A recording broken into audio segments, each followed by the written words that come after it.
आप सभी का स्वागत है मित्रों मेरे यूट्यूब चैनल में। आज हम चर्चा करेंगे पीजी सेमेस्टर 4 के लिए CC 13 पेपर में वो कौन कौन से इम्पोर्टेंट प्रश्न बन सकते हैं, उसी के विषय में आज हम डिटेल से चर्चा करेंगे। उस प्रश्न को आप देख लीजिएगा। डियर स्टूडेंट्स, आप सभी जानते हैं कि आपका जो पेपर है वो है history of science, technology and medicine. यदि हम पूरे सिलेबस को न भी पढ़ें तो हम इसके हेडिंग से पकड़ सकते हैं कि भैया साइंस विज्ञान का इतिहास आपको पढ़ना है, प्रौद्योगिकी का इतिहास आपको पढ़ना है, और मेडिसिन दवाई जिसको बोलते हैं उसका इतिहास आपको पढ़ना है। अब देखिए इसमें क्या क्या इम्पोर्टेंस हो सकता है। आपको पूछा जा सकता है definition of science and technology, विज्ञान का परिभाषा क्या होता है, विज्ञान एवं प्रौद्योगिकी का। Interaction of science technology and society, science and technology से सोसाइटी का किस प्रकार से इंट्रैक्शन होता है, इसके विषय में। ठीक है। Worth of modern science in Europe.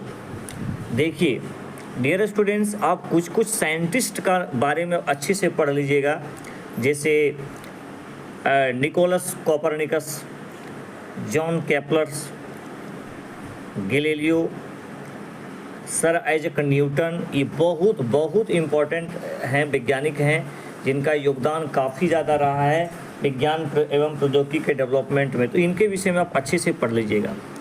Dear students, आपको CC 13 में पूछा जा सकता है कि यूरोप में प्रिंटिंग प्रेस के विकास पर प्रकाश डालें। This is very very important question, very very important question कि यूरोप में प्रिंटिंग प्रेस के विकास पर प्रकाश डालें कि प्रिंटिंग प्रेस का विकास किस प्रकार हुआ, वो कौन कौन से कारक जिम्मेदार थे इसके विकास के लिए।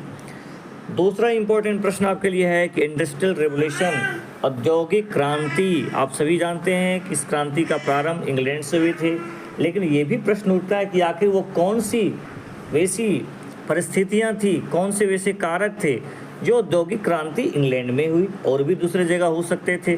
ठीक है, तो ये सारा चीज़ों के बारे में अच्छे से आप पढ़ लीजिएगा। दो इम्पोर्टेंट प्रश्न।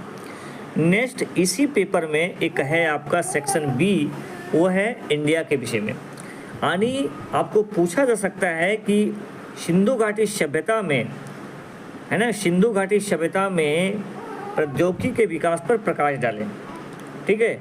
Development in science technology from first, मतलब आपको पूछा जा सकता है कि प्राचीन भारत में विज्ञान में प्रौद्योगिकी के विकास पर प्रकाश डालें। ये इंपॉर्टेंट प्रश्न बन सकता है।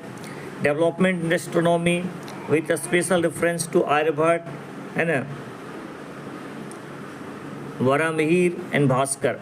यानी खगोल विज्ञान के क्षेत्र में आर्यभट्ट का योगदान क्या रहा है, वारामिहिर का योगदान क्या रहा है, भास्कर का योगदान क्या रहा है। इसका मतलब है डियर स्टूडेंट्स कि आपको आर्यभट्ट के बारे में अच्छे पढ़ लेना चाहिए, वारामिहिर के बारे में पढ़ना चाहिए, भास्कर 1 के विषय में पढ़ना, क्योंकि इनका योगदान काफ़ी ज़्यादा रहा है विज्ञान एवं प्रौद्योगिकी के विकास में, गणित के विकास में, है ना। इस सब चीज़ों को आप पढ़िएगा। नेक्स्ट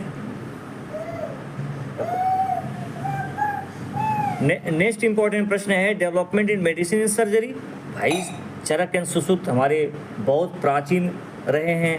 यानी आपको पूछा जा सकता है कि मेडिसिन, चिकित्सा, शल्य चिकित्सा और आपका जो सर्जरी है, शल्य का किस प्रकार से विकास हुआ। आप सभी जानते हैं कि आज हमारे वर्तमान समय में हम लोग बड़े बड़े मेडिकल हैं, हॉस्पिटल हैं, डेवलपमेंट भी काफ़ी ज़्यादा हुआ। लेकिन अब याद कीजिए कि प्राचीन काल में जब कोई बीमार पड़ते थे, जब उनको कोई सर्जरी करने की आवश्यकता होती थी, तो किस प्रकार से हुआ, किस प्रकार से डेवलपमेंट हुआ, उसमें चरक और सुश्रुत का क्या योगदान है। ठीक है, तो ये सब एकदम थोड़ा सा अच्छे से पढ़ लीजिएगा। ठीक है। इसी प्रकार से आपको पूछा जा सकता है कि मध्यकालीन भारत में विज्ञान एवं प्रौद्योगिकी का विकास पर प्रकाश डालें, बहुत इंपॉर्टेंट है। उसके बाद कॉलोनियल इंडिया, यानी जब अंग्रेज यहाँ पर शासन किए तो किस प्रकार से यहाँ पर तकनीकी, देखिए लिखा हुआ है technical education in British India, establishment of engineering and medical college and scientific institution. यानी आपको पूछा जा सकता है कि ब्रिटिश काल में तकनीकी शिक्षा, है ना, अभियंत्रिक शिक्षा पर प्रकाश डालें, है ना। तो इसका किस तरह से डेवलपमेंट हुआ, कौन कौन से इंजीनियरिंग कॉलेज की स्थापना सबसे पहले हुई, है ना, इसको थोड़ा सा देखने का प्रयास कीजिएगा। ये परीक्षा के दृष्टिकोण से आपके लिए काफ़ी ज़्यादा इम्पोर्टेंट हो जाता है। नेक्स्ट है teaching of science in subject university established, ठीक है।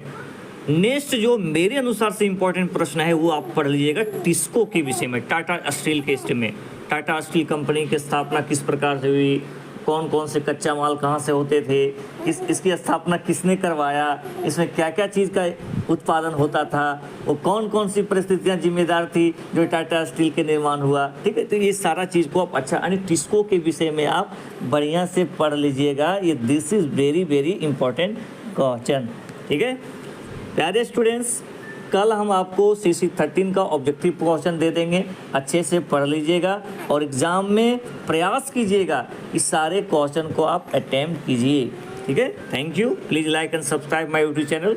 Thank you so much.